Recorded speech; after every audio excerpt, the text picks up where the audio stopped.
Allô, Minsk? Je suis bien à la direction de l'entreprise de BTP numéro 7? Oui.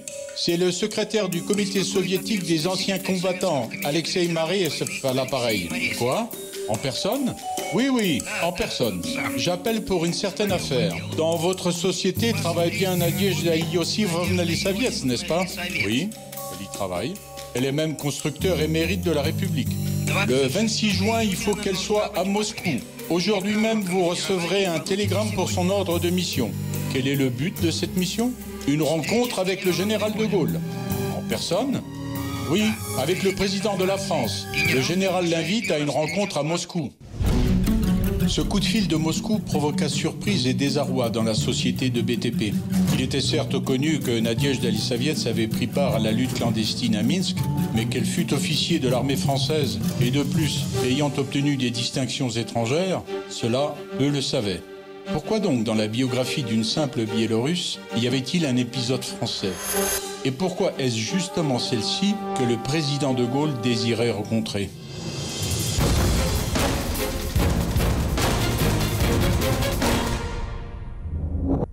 Cette visite du dirigeant de la République française était la première depuis de bien longues années. Juste après-guerre, nos pays étaient très proches, mais vers le milieu des années 60, les relations entre la France et l'URSS s'étaient rafraîchies. Afin de corriger cette situation, le président de Gaulle se rendit à Moscou. Charles-André Joseph-Marie de Gaulle est né le 22 novembre 1890 à Lille. Il participa à la Première Guerre mondiale. Le 18 juin 1940, il lança l'appel à ses compatriotes pour la fondation de la résistance française. Il présida l'organisation France combattante. Le 26 août 1944, à la tête des troupes françaises, il entra dans Paris libéré. En décembre 1958, il fut élu président de la République française.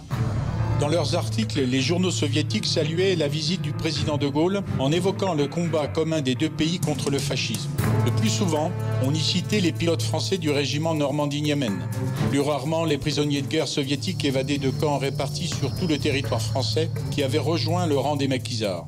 Mais pas un mot sur les citoyens soviétiques qui, à la fin de la guerre, avaient obtenu le grade d'officier de l'armée française. Dans le dossier personnel du constructeur émérite Lisaviets, il n'y avait pas trace de son grade de lieutenant de l'armée française.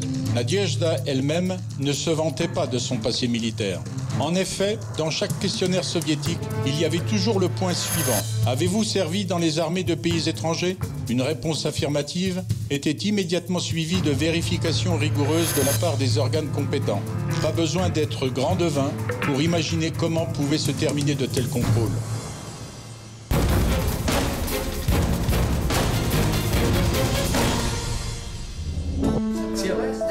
René Barky est un ancien habitant de la petite ville de Thiel dans le nord-est de la France. Ses parents avaient participé à la résistance française. Après la guerre, sa famille déménagea depuis la Corse vers la métropole, en Lorraine, à Thiel. Un jour, à la mairie, René vit des photos de l'époque de la guerre. Il s'agissait de deux jeunes filles russes, des prisonnières du camp d'Hérouville. Par miracle, ces photos avaient été conservées par la famille de Nadia Wenner. J'ai vu, en tout cas, dans la cuisine de mes parents, dans cet entre-deux du buffet, il y avait toujours le même plat en émaux de Longwy, puisque j'habitais pas loin de Longwy. Et ce plat avait été offert à ma mère par ses élèves. Et donc, dans ce plat-là, au milieu des bouchons et des clés, il y avait les deux photos de ces dames, quoi, dont la photo d'Alexandra. Mais ce qui était marqué au dos était en russe, et chaque fois que j'ai voulu demander à mon père une explication, qu'est-ce que c'est, qu'est-ce qu'on dit là derrière, mon père n'a jamais voulu le traduire. Alors je pense que c'est par précaution pour qu'on ne soit pas au courant au cas où les Allemands interviendraient, quoi. René Barky commença les recherches. Il espérait que quelques-uns des habitants de la région auraient pu se souvenir des jeunes filles russes que le vent de la guerre avait emmenées en 1944 jusque dans cette petite ville française si éloignée de leur patrie. Après publication d'une annonce dans le journal local, plusieurs personnes se manifestèrent. Je m'appelle Madame Monzani Liliane, née Santini, parce que mes parents, qui habitaient le village de Thiel, s'appelaient Santini, tout simplement. J'ai 84 ans. Donc je m'appelle Raymond Baldelli, Je suis né le 27 mars 1937 à Thiel et je suis né de parents italiens, immigrés italiens. Mon père est venu le premier quand on cherchait de la main-d'œuvre étrangère pour travailler dans les usines. Je m'appelle Christian Doulet, j'ai 81 ans, je suis né en 1932. Je suis né à Thiel et j'habite toujours Thiel. Je m'appelle Martine Clause Frigoli, je suis native de Thiel. 70 ans après la fin de la guerre, les habitants de Thiel se souvenaient jusque dans les moindres détails des événements de ces années-là. Ils s'étaient fortement gravés dans leur mémoire. Je me souviens très bien du camp de concentration puisque on nous autorisait à aller faire au-dessus du camp, au-dessus du vieux cimetière, aller faire des champs de patates pour manger. Et donc on montait avec mon père là-bas faire ces champs de patates là. Et mon père me disait toujours, parce qu'à l'entrée du camp, quand vous sortez du tunnel, il y avait un écriteau, quand vous passez sur cette route qui relie Thiel à Ussigny, ne regardez pas à droite, tournez la tête à droite, pardon, ne regardez pas à gauche dans le camp. J'avais 14 ans et je me rappelle de tout très très bien. Et je peux vous raconter, si vous voulez, l'histoire de ces femmes russes qui nous avaient beaucoup impressionnés, nous, toutes les jeunes filles, toutes les gamines, toutes les personnes, parce qu'elles avaient quand même une aura formidable. Elles étaient dignes, elles ne parlaient pas, elles ne nous parlaient pas. On s'approchait, mais elles ne nous parlaient pas. Ce qui est écrit au dos de ces photos, c'est pour un souvenir de longue durée, de la part d'une femme russe, il y a les noms, il y a les adresses, et puis ensuite, il y a le plus important, Ranit Inetiriat, conserver, ne jamais perdre. Et ça, je dois dire que quand j'ai vu ça, j'ai été bouleversée. Et comme mon père est décédé en 79 sans jamais expliquer de quoi il s'agissait, j'ai pensé que le devoir de mémoire, sauvegarder ces photos-là, c'était à mon tour de le faire. Donc ça, c'est une coïncidence, c'est pas un hasard. Donc, M. Barky, allant donc en pèlerinage à Thiel, voit les photos et décide donc d'entreprendre des recherches.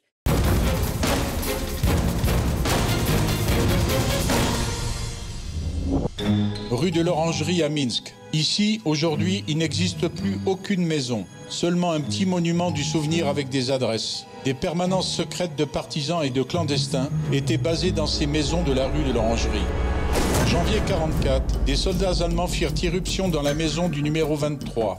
Nadezhda Lisaviets fut arrêtée et ses interrogatoires se poursuivirent pendant plusieurs jours de suite.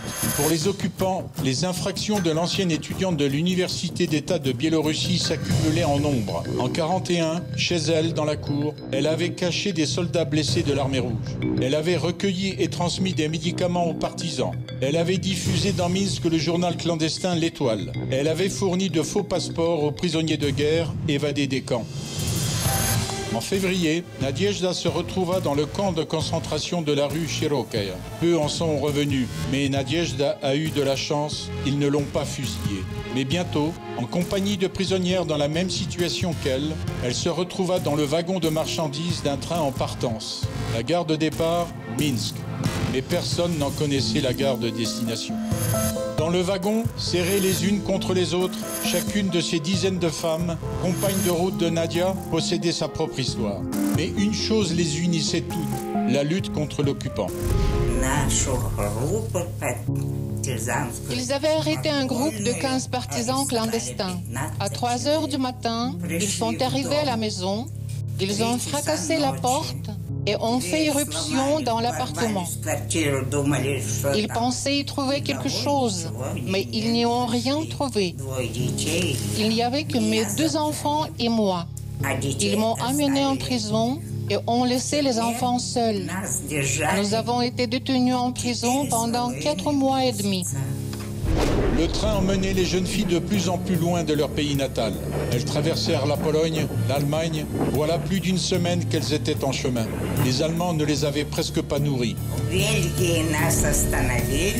En Belgique, on s'est arrêté et à travers l'ouverture, vous savez, une toute petite comme ça, les cheminots nous ont jeté de petites baguettes de pain. Vous savez, il y a eu une telle bagarre, même des doigts furent mordus. Le train arriva enfin à destination. Là, une commission spéciale tria les femmes les plus solides. Elles durent encore faire un voyage de 200 km vers le camp d'Hérouville. Il s'agissait de travailler dans une mine pour extraire du minerai de fer. On vous fait un honneur, plaisantaient les Allemands. Jusqu'à l'arrivée des Russes, aucune femme n'était encore descendue dans les mines de Lorraine. Lorraine, région du nord-est de la France, capitale Metz. C'est la seule région française partageant 3 frontières avec d'autres États, la Belgique, le Luxembourg et l'Allemagne. La Lorraine est riche en ressources du sous-sol, en particulier le minerai de fer et le charbon. Notre région a vécu pendant une centaine d'années un essor lié à la présence de minerais de fer dans notre sous-sol. Pour exploiter ce minerai de fer, notre commune a reçu plusieurs vagues d'immigration. Donc une tout au début du siècle, avec beaucoup d'Italiens, de Polonais qui sont arrivés pour travailler dans les mines, puis dans les usines dans l'Italie. Moi-même, je suis une fille d'immigrés italiens, puisque mon père est venu dans les années 50 pour travailler dans les usines en Lorraine. 2 petites villes de Lorraine, Hérouville et Thiel, ont joué un rôle extraordinaire dans le destin de centaines de jeunes femmes de Russie, d'Ukraine, de Biélorussie. Des dizaines d'années après la guerre, un ancien habitant de la région, René Barky, a tenté de redonner vie à leur nom. Avec son aide et celle des habitants de la petite ville de Thiel, nous avons réussi à comprendre ce qui s'était passé ici dans les années 44 et 45. Avec les femmes, on entendait parler, on voyait dans les colonnes descendre.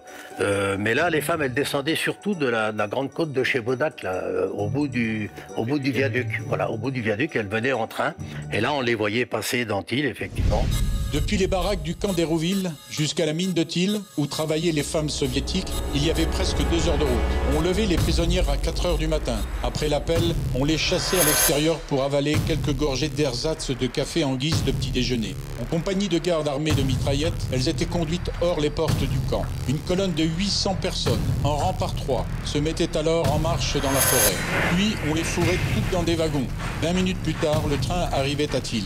Elles y travaillaient à l'extraction du minerai pendant 12 heures d'affilée. Elles revenaient au camp à minuit. Et alors seulement, on donnait le signal de fin de la journée. Pour à nouveau, à 4 heures du matin, entendre les jurons du surveillant.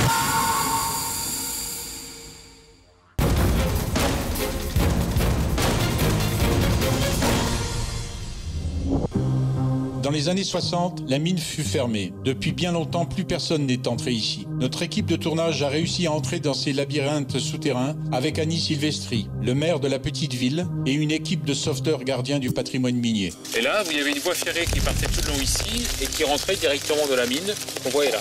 Voilà.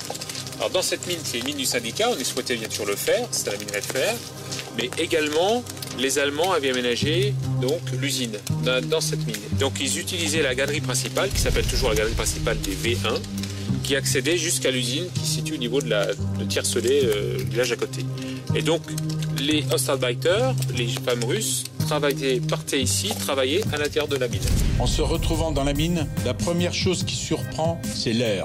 Lourd, humide, une poussière qui s'élève et reste littéralement en suspension, remplissant tout l'espace. Comment peut-on travailler ici jusqu'à 10-12 heures de suite? Il est difficile de s'imaginer comment on peut y extraire du minerai de fer avec des pics. Les Allemands y construisaient des ateliers souterrains dans une atmosphère de combat. Personne ne pensait à la sécurité au travail. Et à la fin d'avril, il arriva ce qui devait arriver. Quand sous terre, au plus fort des travaux, au moment où il y avait des centaines de jeunes captives, la voûte de la mine s'effondra. De dessous l'éboulement, les femmes réussirent à sortir plus de 2 dizaines de cadavres. Combien de jeunes filles sont restées sous ces tonnes de roches? Nul ne le sait jusqu'à nos jours. Conduits par les sauveteurs gardiens, nous avons avancé en empruntant les labyrinthes de la mine dans l'espoir de retrouver l'endroit de la tragédie. Cela s'avéra difficile, car en effet, il n'existe plus de plan de la mine. Sur le disque de la revue sonore Horizon, qui était produite en Union soviétique, on a conservé la voix de Nadezhda Lissavets. Avec ses amis, elle se rappelle les moments les plus dramatiques de la vie du camp. Лагерь у нас был русский. Он выдавался за иммигранта. Ходил в таком черном костюме, всегда с плеткой. У нас была одна девчонка, Паня. Ну, девочка совсем, понимаете, ну, наверное, лет 17 было. Он прицепился к ней и прямо пришел в барак еще ее убить. Я уже тогда лежала. Ну, понимаете, от того, что вот мне такая злоба на него взяла. А я так как прыгнула со своих, наверное, на самом верху была. И стала между ними. Я говорю, только попробуй. И вы знаете, он не ударил. Видно, у меня страшный вид тогда был. Он только так по ноге себя похлопал и пошел. Мне уже говорили, ну, держись, Надька. Прибьет где-нибудь. Depuis le premier jour d'esclavage, les jeunes filles rêvaient d'évasion. Mais comment et où aller? Elles ne connaissaient pas la langue. Comment les Français allaient-ils prendre ça? Allaient-ils les aider? À vrai dire, il était clair que Thiel était une petite ville spécifique. Ici vivaient non seulement des Français, mais aussi des Russes, descendants d'émigrés, des Polonais, des Italiens. Mais comment contacter les maquisards locaux? C'est le hasard qui est venu prêter main forte. Nadia Wenner n'avait que 11 ans en 1944, mais elle se rappelle bien tous les détails de cette rencontre extraordinaire. Nous nous sommes approchés de l'église où, là, avec évidence, il y avait des ruines très importantes. Et donc, dans ces ruines qui avaient été abattues, on a aperçu ces deux personnes. Et on s'est approchés. Et alors, je me souviens qu'effectivement, j'ai dit « Papa russe ». Ce que Alexandra a pensé, de là à penser que moi je parlais russe. La petite fille a couru à la maison et fit à son père le récit de sa rencontre avec deux femmes russes, des prisonnières. Et elles lui ont dit quelque chose en russe. Aussitôt, mon père, qui était en train de commencer à manger pour partir à l'usine à 8 heures, s'est levé, a renoncé à manger, a préparé son casse-croûte pour aller à l'usine et est sorti tout de suite, aussitôt après. Et ma mère a dit à mon père, mais pourquoi il n'est pas l'heure? Tu as bien le temps, tu es trop pressé. Et mon père a dit, t'occupe pas. Donc, j'en viens à penser que mon père a fait effectivement son casse-croûte de nuit, mais qu'il est descendu à l'endroit où j'avais vu les deux personnes en question, et c'est là donc qu'il les a rencontrés, qu'il les a peut-être même invités. Tous les détails de cette rencontre se sont gravés dans la mémoire de l'enfant. Bien des années plus tard, Madame Wenner est devenue artiste peintre et a représenté cette scène ainsi que les portraits des deux jeunes filles. Elles étaient fatiguées, affaiblies, craintives. Ma mère s'est mise à préparer un repas. Elles étaient tellement malheureuses et c'était tellement miraculeux que le repas soit là en train de se préparer, qu'un homme s'est levé, s'est approché de ma mère, et alors que sa main était pleine de terre, d'épluchures de pommes de terre, de saleté, il lui a fait un long baise-main en même temps qu'il s'inclinait très respectueusement. Et je dois dire que ça a fortement marqué mon enfance parce que c'était tellement exceptionnel. Ce baise-main, pour nous, il n'existait que s'il s'agissait de rois ou de reines. Cette jeune fille s'appelait Alexandra Paramonova de Minsk. Nadia a pris son nom beaucoup plus tard, mais à l'époque, elle ne fit que l'écouter et la regarder avec des yeux tout écarquillés. Les mots prononcés par cette jeune fille sont restés gravés dans la mémoire de Nadia pour la vie. Cette dame-là, elle s'est mise à me parler avec douceur, avec gentillesse, de la beauté de la vie, quoi. Alors rien que ça, déjà, les larmes recommençaient à couler. Et alors elle m'a parlé longuement de la beauté de la vie, qu'il fallait savoir profiter de la vie, qu'elle était si belle avec toutes ses fleurs, avec tous ses parfums, avec tous ses arbres. Nadia Wenner était sûre qu'elle voyait ces jeunes filles pour la première et la dernière fois, mais elle se trompait. Plus tard, cette histoire connut une suite tout à fait inattendue. Dès l'instant où Nadia Lesavets a couru défendre l'ami que le surveillant aimait battre, elle avait compris. Les Allemands ne les laisseront plus en paix. Une seule issue, l'évasion. Plus tard, dans la mine, deux hommes s'approchèrent de Lissoviets. Ils s'identifièrent avec un mot que Nadia entendit pour la première fois. Maquis. Maquis, détachement de partisans en France pendant la Deuxième Guerre mondiale. Lui-même, le mot maquis signifie sous-bois épais, fourré. En général, cela désignait un territoire où étaient basés les détachements de partisans. Nadezhda Lissavets reçut une première consigne des militants clandestins français. Choisir des amies courageuses et sûres qui pourraient devenir combattantes dans les détachements de partisans. Tante Katia, Rosalia Fridzon, Larissa Somchitskaya, Lelia Kabanovskaya, Anya Mikhailova, Nina Karyakina, toutes celles avec lesquelles le destin les avait liées dans le camp de Minsk et dans le wagon. On pouvait compter sur elles. Les jours passant, le régime de travail dans la mine devenait de plus en plus rigide. On était en 1944. Les fascistes reculaient. Déjà, ils cherchaient à élargir la production militaire et misaient beaucoup sur l'arme de représailles. À Thiel, ils décidèrent de transformer la mine en usine souterraine de production de fusées V1. Le jour même de l'éboulement, Nadezhda reçut une note. On lui communiqua que tout était prêt pour l'évasion. On fixa la date au 8 mai. Mais une semaine avant l'évasion, nos jeunes filles se distinguèrent. Elles décidèrent de célébrer à leur façon le jour de la solidarité des travailleurs. Все время пели интернационалы. И кто что вспоминал? Только вышли из ворот лагеря, выбросили флаг, а немцы бежали, хотели отобрать. Но тут его сразу вниз опустили и по рукам подавали дальше. Et puis un jour, je me trouvais dans la cour devant chez mes parents. J'étais avec ma petite sœur et on entend de loin, de très loin, une espèce de chant. Et on s'est dit, qu'est-ce qui se passe? Une gamine un peu curieuse. Et puis ce chant se rapprochait. Alors là, on n'a plus bougé parce qu'on s'est dit, mais il se passe quelque chose. Ce train défilait lentement. Tous les bras des femmes étaient aux portières avec un chiffon rouge.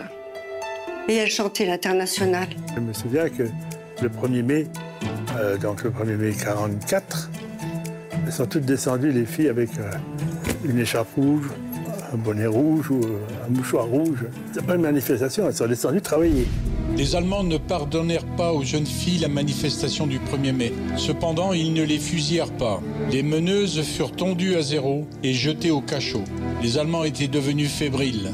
Ils affectèrent aux travaux même les prisonniers du camp de concentration qui se trouvait à Thiel. Il y avait rassemblé là des Juifs de Hongrie. Habituellement, ils les supprimaient tout simplement et brûlaient leurs corps. En mai 1944, ils les mirent eux aussi au travail dans la mine. Le 8 mai, le jour de l'évasion. Ils se faufilèrent par petits groupes de 4-5 personnes, non seulement les femmes, mais aussi 10 Italiens, 10 Serbes, quelques Polonais.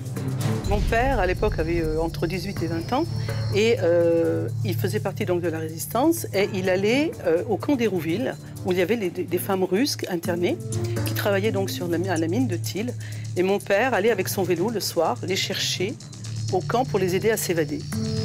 Il prenait tous les soirs une personne, il l'emmenait jusqu'à Bréant. Et là, un autre résistant les prenait en charge pour les emmener dans les forêts du côté de Nancy, dans les forêts du côté de la Meuse. Et mon père était principalement du côté de Nancy.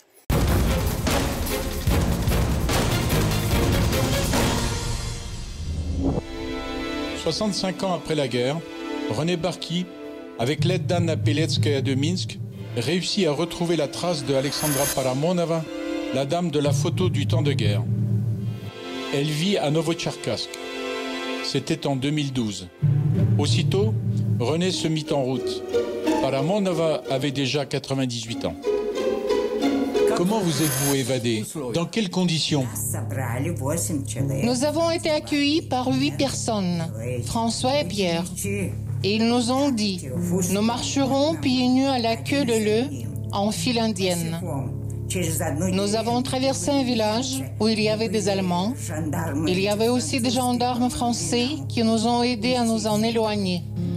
Nous sommes arrivés dans la forêt. Nous avions des ampoules aux pieds. Là déjà, des communistes nous attendaient. À l'état-major, nos jeunes filles furent accueillies par un Français de grande taille, le commandant Jacques. Il se mit aussitôt à vouloir les calmer. Toutes les femmes resteront jusqu'à la fin de la guerre hébergées dans des familles chez des habitants de la région. Nous voulons combattre. Donnez-nous des armes, objecta Lissavets. Mais nous ne voulons pas que les femmes combattent, répondit Jacques. La guerre est une affaire d'hommes. Chez nous, dans notre patrie, tout le monde fait la guerre, objecta Nadezhda catégoriquement. Jacques se mit à réfléchir. Nous n'avons pas d'armes pour vous. Nous en récupérerons nous-mêmes, déclara les Soviets avec assurance. Jacques céda. Il définit un territoire pour le détachement féminin. Les jeunes filles élirent leur commandant, Nadezhda Lisavets, à l'unanimité. L'adjointe du commandant, tante Katia, Rosalia Fridzon. Le détachement fut nommé Rodina, la patrie. Le camp était situé à 2 km de là, dans le maquis. Le soir, Jacques apparut au camp de base de Rodina. Et de nouveau, il tenta de dissuader les femmes de combattre, en vain. Alors, il leur laissa sa carabine, la première arme du nouveau détachement de la résistance française.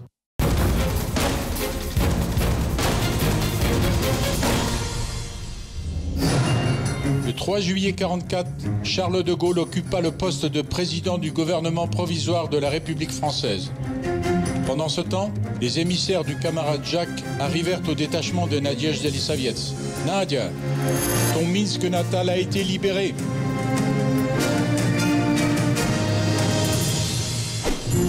Le 12 octobre, les colonnes de partisans soviétiques et les détachements du maquis défilèrent dans les rues de Verdun. Ils furent accueillis par les représentants du commandement français, des armées alliées et par les diplomates de l'ambassade soviétique à Paris. Et c'est ce jour-là que 2 résistantes du détachement patrie, Nadezhda Lisavets et Rosalia Fridzon, furent nommées lieutenants de l'armée française. Et toutes reçurent une attestation de membres de la résistance française.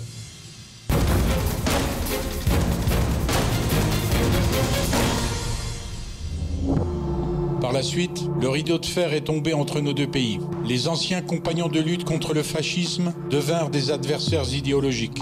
Tout contact, ainsi que toute forme de correspondance furent interrompus. Quelquefois seulement, des délégations d'Union soviétique sont venues en France, mais uniquement pour des visites officielles.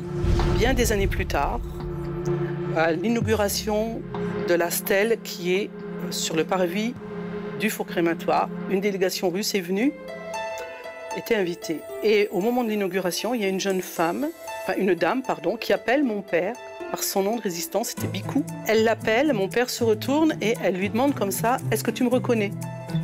Mon père lui dit, « Ben non, bien sûr que non. » Et lui dit, « Je suis la jeune femme russe que tu as emmenée jusqu'à Nancy sur ton vélo. » En URSS, les exploits des citoyens soviétiques qui avaient combattu dans les rangs de la résistance française n'ont réellement été estimés à leur juste valeur qu'après la visite en 1966 du président français. Dans les journaux, on commença à interviewer Nadezhda Lisavets, ses amis de combat, et à écrire des articles. У нас в лагере мы работали по 12 часов. Все другие наши работали по 10 часов.